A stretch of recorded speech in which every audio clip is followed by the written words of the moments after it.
Humane Society is financially sound. We have, the donors are already providing additional assistance. We have the support of the community still, and we intend to move forward. We will not be gone. We will continue.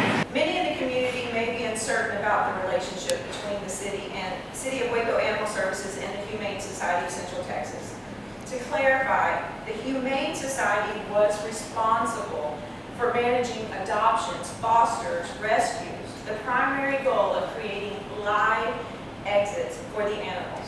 The City of Waco was in charge for intake and overall care of the animals, from vaccines to surgeries to cleaning of the kennels. The Humane Society spent tens of thousands of dollars chipping tens of thousands of dogs, only to find out that the ACOs, they're a snatch and grab operation. Grab them up off the street, shuttle them to the shelter, go back out, go do that over again, over and over and over. They're adding ACOs, they've got more trucks, more personnel to sweep and gather up animals. Our idea is, let's find them a way back home. So we're going to practice and work on strong return to home programs, foster, rehoming. These are all techniques of diversion. Keep the animals from seeing the shelter. Sometimes the simplest things can keep these animals at home. Fence repairs. These neighborhoods, many of them are poor, and many of them have barely adequate housing, much less secured yards for animals. We don't want to see animals staked to the ground in the backyard. We want to make sure they have room to roam, and we need to make sure that they can be contained inside the fence. We contacted shelter management staff about the sick puppy. They came up to the loop, said they were going to go talk about it, they'd be back with us in a minute.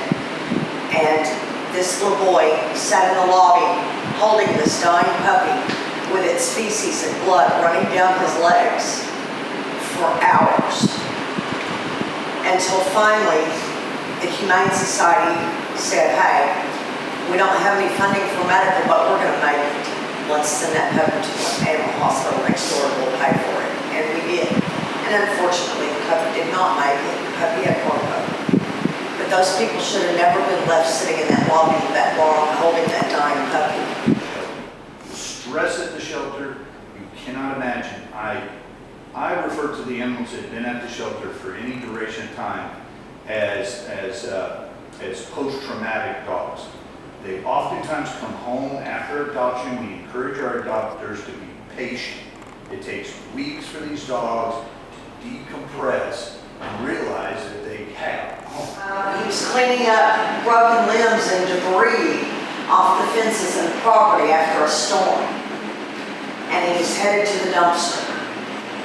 And the commander ran up, yelling in his face, "No, don't use that dumpster." I said no. Okay. Didn't have to approach it that way. There were other ways he could have asked him to not put the debris in the dumpster. Why didn't they want it in the dumpster? Where else was it supposed to go? Let me guess. Maybe it was because they had dead carcasses in the dumpster. They're not doing mass cremation like they claim to be.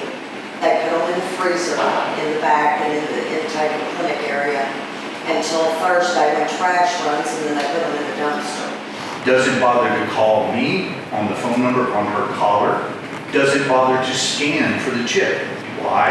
At that point, none of the ACOs had working scanners for chips. Now this is absurd. Despite the challenges of handling approximately 4,000 animals annually in an open intake shelter, the Humane Society consistently exceeded the 90% no-kill status. That is an incredible feat, and together we made an enormous stride in reducing the number of dogs and cats killed in our shelter.